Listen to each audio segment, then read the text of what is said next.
ఓం గంగణపతే నమ. ఐం సరస్వత్యే నమ. ఓం నమ శివాయ శివాయ గురవే నమ. ద్రాం దత్తాత్రేయాయ నమ. క్లీం కృష్ణాయ గోవిందాయ గోపీచన వల్లభాయ శ్రీకృష్ణ పరబ్రహ్మణే పరంజ్యోతిషే నమో నమ. ఓం నమో భగవతే మేధా దక్షిణామూర్తి మహ్యం మేధాం ప్రజ్ఞం ప్రయచ్చ స్వాహ. శ్రీరామ జయ రామ జయ జయ రామ రామాయ నమ. క్రీం క్రీం మహాకాళికాయ నమ. చండీ పరాంబికాయ నమో నమ. గాయత్రి పరాంబికాయ నమ. శ్రీం బగ్లాముఖి దేవ్యే నమ. హ్రీం బగ్లాముఖి దేవ్యే నమో నమ. యూట్యూబ్ ప్రేక్షకులందరికీ కూడా నమస్కారం అండి. నేను పాలపర్తి గురునాథ శర్మ, జ్యోతిష్యం వాస్తు సిద్ధాంతిని. మీకంతా కూడా గోచార రీత్యా గ్రహాల యొక్క గ్రహస్థితి అంతా కూడా విశ్లేషణ చేయడం జరుగుతుంది.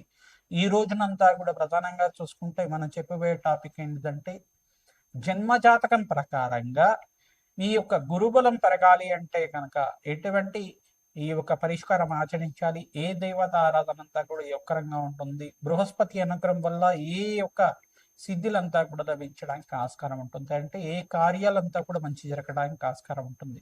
ప్రధాన బృహస్పతి గురించి చెప్పుకోవాలి అంటే కనుక బృహస్పతి గ్రహం అంతా కూడా అత్యంత శుభగ్రహంగా చెప్పడం జరుగుతుంది. బృహస్పతి అంటేనే గురు కటాక్షం ఇచ్చేవారుగా చెప్పడం జరుగుతుంది. ప్రధానంగా గురుగ్రహానికంతా కూడా ప్రధానంగా అంగీరస మహాముని యొక్క కుమారుడిగా చెప్పడం జరుగుతుంది. అంగీరసుడు అని చెప్పేసి అనడం. ప్రధానంగా బృహస్పతి అనుగ్రహం వల్ల రాజయోగం సిద్ధిస్తుంది. గురుకటాక్షం వల్లనే వివాహాది శుభకార్యాలు జరుగుతాయి. గురుబలం పెరగాలి అంటే కనుక జన్మజాతకంలో బృహస్పతి అంతా కూడా శుభమైన స్థానంలో యోగకరంగా ఉండాలి. ప్రధానంగా ఎవరి జాతకరీత్యా అయితే కనుక లగ్న స్థితిగా ఉంటే కనుక, లగ్నంలో బృహస్పతి ఉంటే కనుక రాజయోగ కారకుడిగా మారడం జరుగుతుంది. లక్ష దోషాలు పోతాయి అంటారు. ప్రధానంగా చూసుకుంటే బృహస్పతి అనుగ్రహం వల్ల సకల కార్యసిద్ధి కలగడానికి ఆస్కారం ఉంటుంది. వివాహాది శుభకార్యాలు జరగాలన్నా, సంతాన యోగము, వంశాభివృద్ధి కలగాలన్నా, ప్రధానంగా శాస్త్ర విద్యకి ప్రధానంగా చూసుకుంటే వేద పండితులు కావాలన్నా, పాండిత్యం కలగాలి అన్నా, సకల శాస్త్ర విషాదులుగా చెప్పడం జరుగుతుంది. బృహస్పతి అంతా కూడా చూసుకుంటే సకల శాస్త్ర ప్రావీణ్యుడిగా చెప్పడం జరుగుతుంది. దేవతల యొక్క గురువుగా చెప్పడం జరుగుతుంది. బృహస్పతి అనుగ్రహం వల్లనే రాజయోగం సిద్ధిస్తుంది. బృహస్పతి అనుగ్రహం వల్లే రాజ్య ప్రాప్తి కలుగుతుంది. సంఘంలో గౌరవం పెరుగుతుంది. గజకేసరి యోగం అంతా కూడా యోగం అని చెప్తారు. బృహస్పతి చంద్రుడు కలియికతోటి శుభగ్రహాల్లో ఉంటే కనుక గజకేసరి యోగం అని సిద్ధిస్తూ ఉంటుంది. ప్రధానంగా గురుబలం పెరగాలి అంటే గనక ఏ యొక్క గ్రహస్థితికి అంతా కూడా అనుకూలత ఉండాలి. బృహస్పతి అంతా కూడా ఏ స్థానాల్లో ఉంటే అనుకూలత ఉంటుంది, ఏ దేవత ఆరాధన చేసుకుంటే శీఘ్రంగా గురుబలం పెరిగి వివాహాది శుభకార్యాలు జరుగుతాయి, గృహయోగం కలుగుతుంది, వాహన యోగం కలుగుతుంది, ఐశ్వర్య యోగం కలుగుతుంది, అష్టైశ్వర ప్రాప్తి కలుగుతుంది. మరియు వ్యాపారంలో కానీ, వృత్తిలో కానీ, రాజకీయంగా కానీ గురుబలం పెరగడం వల్ల ఎటువంటి కార్యసిద్ధి కలుగుతుందని విశ్లేషించడం జరుగుతుంది. బృహస్పతి అనుగ్రహం వల్లనే సకల కార్యసిద్ధి కలుగుతుంది. బృహస్పతి అంతా కూడా అత్యంత శుభగ్రహంగా చెప్పడం జరుగుతుంది, పుణ్యగ్రహంగా చెప్పడం జరుగుతుంది. బృహస్పతికి అంతా కూడా చూసుకుంటే లగ్న చక్ర వశాత్తు లగ్న చక్రం నుంచి సప్తమ స్థానాన్ని వీక్షణ చేస్తూ ఉంటారు, పంచమ స్థానాన్ని వీక్షణ చేస్తుంటారు, నవమ స్థానాన్ని అంతా కూడా వీక్షణ చేస్తుంటారు. బృహస్పతి అనుగ్రహం వల్లనే కార్యసిద్ధి, కార్య జయం కలగడానికి ఆస్కారం ఉంటుంది. రాజయోగం సిద్ధిస్తుంది, అష్టైశ్వర్య ప్రాప్తి కలుగుతుంది, వంశాభివృద్ధి కలుగుతుంది. మీకంతా కూడా వృత్తిలో, వ్యాపారంలో, ఉద్యోగంలో స్థిర ఐశ్వర్యం లభించడానికి, మీకు గౌరవ ప్రతిష్టలు కలగడానికి, కీర్తి ప్రతిష్టలు గణించడానికి, రాజయోగం కలిసి రావడానికి, ఆకస్మిక ధనలాభం కలగడానికి అంతా కూడా బృహస్పతి యొక్క రగుడుగా ఉండాలి. ప్రధానంగా ప్రతి ముహూర్త భాగంలో కూడా గురుబలం అనేది శ్రేష్టంగా ఉండాలి. ఈ యొక్క లగ్న చక్రవశాత్తు ప్రథమంగా అష్టమ శుద్ధి అని చూసుకుంటారు, పంచమ శుద్ధి చూసుకుంటారు, దశమ శుద్ధి చూసుకుంటారు. దాంతోపాటు బృహస్పతి కూడా ప్రాపగ్రహాలతో పాటు కలిసి ఉండకూడదు, యుతి కానీ కలియక కానీ దృష్టి కానీ ఉండకూడదు అని చెప్పేసి అంటారు. ముహూర్త భాగంలో ఇదంతా కూడా వస్తుంది. ప్రధానంగా జన్మ జాతకంలో చూసుకుంటే బృహస్పతి అత్యంత కీలకంగా చెప్పడం జరుగుతుంది. గురుబలమే శ్రేష్టంగా చెప్పడం జరుగుతుంది. వివాహాది శుభకార్యాలకి, గృహయోగాలకి, సంపదకి, ఐశ్వర్యానికి, మహాలక్ష్మి కటాక్షానికి, గురు కటాక్షానికి అంతా కూడా ఈ యొక్క బృహస్పతే కారణంగా చెప్పడం జరుగుతుంది. మేషాది ద్వాదశ రాశుల వాళ్ళకి జన్మజాతకం ప్రకారంగా బృహస్పతి ఏ యొక్క స్థానాల్లో ఉంటే యోగకరంగా ఉంటారు, బృహస్పతి అనుగ్రహం కోసం ఎటువంటి దేవత ఆరాధన చేసుకోవాలి, ఎటువంటి పరిష్కారం చేసుకోవాలి అంతా కూడా విశ్లేషణ చేయడం జరుగుతుంది. ప్రధానంగా బగలాముఖి దేవి ఆరాధన శ్రేష్టంగా ఉంటుంది. దత్తాత్రేయ స్వామి వారి నామస్మరణ మాత్రం చేసి గురుబలం పెరుగుతూ ఉంటుంది. ప్రధానంగా గురు చరిత్ర పాలన అంటే దత్తాత్రేయ చరిత్ర పాలన అంతా కూడా తరచుగా చేసిన వాళ్ళకి మంచి వివాహాది శుభకార్యాలు జరగడానికి ఆస్కారం ఉంటుంది.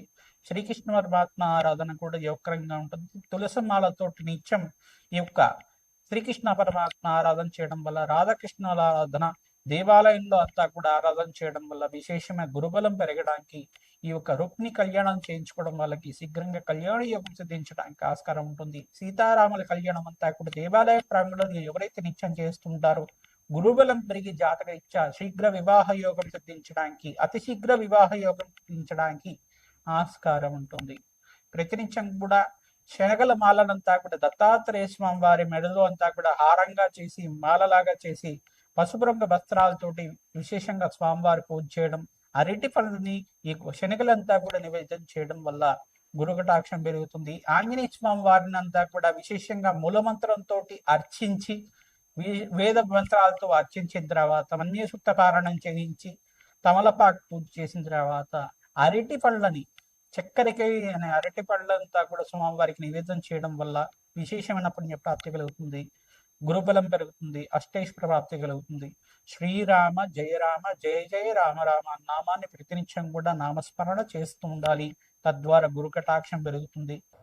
ధనస్సు రాశి జాతకులకి జాతక ఇచ్చా లగ్నం తెలిసి ఉంటే కనుక లగ్నాన్ని చూసుకోండి, లేదు రాశి తెలిసి ఉంటే కనుక ధనస్సు రాశిని చూసుకోండి. జాతకరీత్యా రాశ్యాధిపతి అయిన బృహస్పతి గురుబలం పెరగాలి అంటే కనుక జాతక ఇచ్చా ఇటువంటి పరిహారాలు ఖచ్చితంగా చేసుకోవాల్సి ఉంటుంది.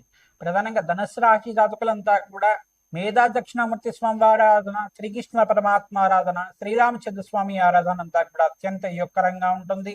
హనుమత ఆరాధనలో భాగంగా అరటి పండ్లతో స్వామివారి అర్చించి అరటి పండ్లంతా కూడా నివేదన చేసి భక్తులకి పంచడం వల్ల రాజయోగం సిద్ధిస్తుంది. బృహస్పతి అనుగ్రహం వల్ల గురుబలం పెరుగుతుంది జాతకరీత్యా. తద్వారా మీకంతా కూడా వివాహాది శుభకార్యాలు జరగడానికి ఆస్కారం ఉంటుంది. సంతాన యోగం సిద్ధి రావడానికి ఆస్కారం ఉంటుంది. రాజయోగ కారణంగా ఉంటుంది. ప్రధానంగా రాజకీయంగా సినీ రంగంలో కానీ మీకంతా కూడా మంచి ఐశ్వర్యం సిద్ధించడానికి గురుబలం శ్రేష్టంగా ఉండాలి జాతకరీత్యా. లగ్న చక్రంలో లగ్నవశాత్తు లగ్నము, పంచమ స్థానము, ఈ యొక్క నవమ స్థానము, దశమ స్థానంలో బృహస్పతి అంతా కూడా యొక్కరిగా ఉంటారు. మిత్రక్షేత్రంలో స్వక్షేత్రంలో శుభుడుగా చెప్పడం జరుగుతుంది. ఈ యొక్క సమక్షేత్రంలో కూడా యొక్కరుగా చెప్పడం జరుగుతుంది. లగ్నానికి యొక్కరంగా ఉంటారు కావున బృహస్పతి అనుగ్రహం వల్ల కార్యసిద్ధి, వంశాభివృద్ధి కలిసి రావడానికి ఆస్కారం ఉంటుంది. జాతకరీత్యా మీరు ప్రధానంగా చూసుకుంటే రోహిణి నక్షత్రం ఉన్న వేళలో ప్రతినిత్యం కూడా నెలకి 2 సార్లు వస్తుంది. రోహిణి నక్షత్రం ఉన్న వేళలో శ్రీకృష్ణ పరమాత్మ ప్రీతికరంగా అభిషేకాలు, హోమాది కార్యక్రమాలు, ఈ యొక్క రోహిణి కళ్యాణం అంతా కూడా ప్రధానంగా చూసుకుంటే రోహిణి నక్షత్రం ఉన్న వేళలో రుక్మిణి కళ్యాణం అంతా కూడా ఆచరించడం వల్ల శీఘ్ర కళ్యాణ యోగం సిద్ధిరవడానికి, ధనుసు రాశి జాతకులకంతా కూడా యోగకరంగా ఉండడానికి ఆస్కారం ఉంటుంది. ప్రతినిత్యం కూడా శ్రీకృష్ణ పరమాత్మ ప్రీతికరంగా తులసిమాలను సమర్పిస్తూ ఉండడం, పసుపు రంగు వస్త్రాన్ని అంతా కూడా స్వామివారికి సమర్పిస్తుండడం వల్ల గురుబలం పెరుగుతుంది. పక్షులకి ఆహారంగా వేస్తూ ఉండండి. ప్రధానంగా ఈ యొక్క గోమాతకు ప్రీతికరంగా శనగలు, బొబ్బర్లు అంతా కూడా నానబెట్టినవన్నీ కూడా ఈ యొక్క గోమాతకు తరచుగా నివేదన చేస్తూ ఉండడం వల్ల, సమర్పిస్తూ ఉండడం వల్ల పచ్చిక, తెలగపిండి, గ్రాసము, అరటి పండ్లంతా కూడా గోమాతకు సమర్పిస్తూ ఉండడం వల్ల, పనస తొలలంతా కూడా గోమాతకు సమర్పించడం వల్ల గురుబలం పెరుగుతుంది. బ్రాహ్మణత్వం కూడా శనగలు, పసుపు రంగు వస్త్రము మరియు అరటి పండ్లు, పనస తొనలంతా కూడా ప్రధానంగా చూసుకుంటే పనస పండు కూడా బ్రాహ్మణోత్వం కంతా కూడా మహావిష్ణు స్వరూపంగా ఉంటారు కావున దక్షిణ సహితంగా దానం చేయడం వల్ల గురుబలం పెరుగుతుంది. కార్యసిద్ధి, కార్యజయము, సంఘంలో గౌరవము, పేరు ప్రఖ్యాతలు కలిగించడానికి ఆస్కారం ఉంటుంది. ధనాకర్షణ యోగకరంగా ఉంటుంది. మీకంతా కూడా మహాలక్ష్మీదేవి ఆరాధనలో భాగంగా తామర పూలతో ఎవరైతే ప్రతినిత్యం కూడా మహాలక్ష్మీదేవికి ప్రీతికరంగా హోమాది కార్యక్రమాలు ఆచరిస్తుంటారో, కమలాత్మిక దేవి ఆరాధన, రాజశ్యామల యజ్ఞాది గరుతులు, బగలాముఖి శాంతి హోమాది కార్యక్రమాలు ఆచరించడం వల్ల విశేషమైన పుణ్యప్రాప్తి కలుగుతుంది. దత్తాత్రేయ స్వామివారి ఆరాధన చేసిన వాళ్ళకి గురు కటాక్షం కలుగుతుంది, గురుబలం పెరుగుతుంది. వివాహాది శుభకార్యాలు జరగడానికి శివపార్వతుల కళ్యాణం కూడా ఆచరించిన వాళ్ళకి శీఘ్రాతి శీఘ్రంగా వివాహాది శుభకార్యాలు జరగడానికి ఆస్కారం ఉంటుంది. జన్మ జాతకమే ప్రధానమైన జాతకంగా ఉంటుంది కావున జాతకరిచ్చేటువంటి దోషాలున్నా కానీ వాటికి పరిష్కారం ఆచరించడం వాళ్ళకి గురుబలం పెరుగుతుంది. శీఘ్రాతి శీఘ్రంగా పరిష్కారం దొరుకుతుంది. శ్రీమాత్రే నమః. దత్తాత్రేయ.